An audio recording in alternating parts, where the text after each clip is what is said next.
Details tonight. Stephen.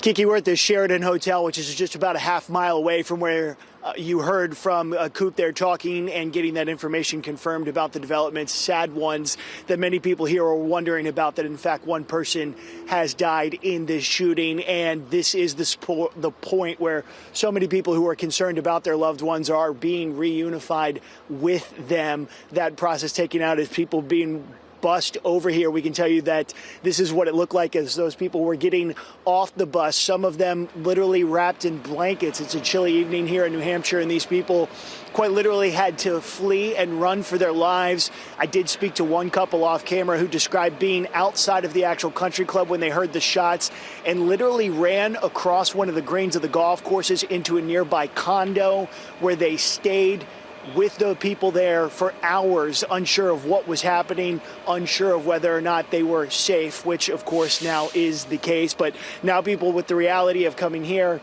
where we do know that there are staff from the Red Cross and other resources that are being offered to those people. Moreover, the other reality for so many of these people is this, that they fled with nothing on them. Many are being told now that their vehicles will not be able to be brought back to them until another time. So as that's going on, we do understand that there are some witnesses that may be speaking to people. So we're going to work on that here in just a moment. So I'm going to toss it back to you guys. But again, the process playing out right now as family are arriving here, talking to others and getting that reunification that so many have been waiting for, so worried about after the news of that shooting. Kiki? You can only imagine what a relief it is to be reunited with their loved ones there tonight. And Stephen, you mentioned you talked to that one couple. Have you had a chance to talk to anybody else there tonight? And are they staying at the hotel this evening? Are they talking to police? We are seeing couples and people coming through here. Connor, if we can, let's just go ahead. If you stay with me, I think we have some people right now we're actually working to see. This is kind of an informal process. So if you stay with us real quick, people are just kind of filtering out, which is why we're walking over here right now to see some people. So if you bear with us for just a moment, Kiki, we're going to be listening to some people. In fact, if you will listen live, I think you're going to hear from a witness right now. So just give us a moment. I feel bad for the person that passed away. Not a good way to do it. Did you hear the gunshots? We did. We heard about 6. And then that was chaos. It was just... And then the active shooter, basically went through the party and went through the kitchen area, and that's what went crazy. Did he say anything while it was going on? Yeah, he said the children are safe and free Palestine. That's what it was. You heard that? That's what I heard. So when you say that he was walking through the party, was this actually at the wedding venue? No, he was not in the wedding venue. He was in the restaurant.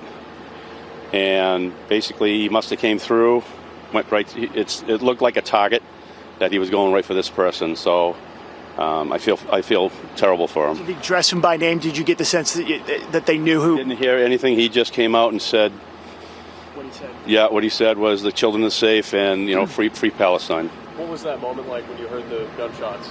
At first, I didn't realize it was gunshots. It sounded like balloons because, we were at a festivity thinking, maybe somebody popped a balloon. But then you look around, we didn't have balloons. And then it got serious because there was 2 and then 4 right away. That's what I heard anyway. Did people start running right away? They ducked and covered and started running away, yep. So the shooting happened at the restaurant next door to where the reception was happening? It was inside the restaurant that is at Sky Meadow. I think it's called Prime, I'm not sure. But... Okay, I gotta go. What's your name, sir? I'm Tom Bartleson. Can you spell your last name? Bartelson. The All right. person that died, you said somebody died. Was it a guest at the wedding? Was that what? You said somebody. He wasn't a guest. They were probably just out for dinner that night. Not a way to. He was not involved in the wedding. He was not involved with the wedding. So he was like in the restaurant outside. Thank you. All right, have a good day. All right, Kiki, if you stay with us just a moment. So obviously learning some more there about what had happened inside of the country club. You heard we had been mentioning about some words that may have been mentioned there. You heard him allude to what the shooter said there. We'll certainly just leave that at that. But obviously a very chaotic scene. He described one in which that shooter claimed the life of a person here. A very sad scene, and obviously one that these people are coming to grips with. Kiki?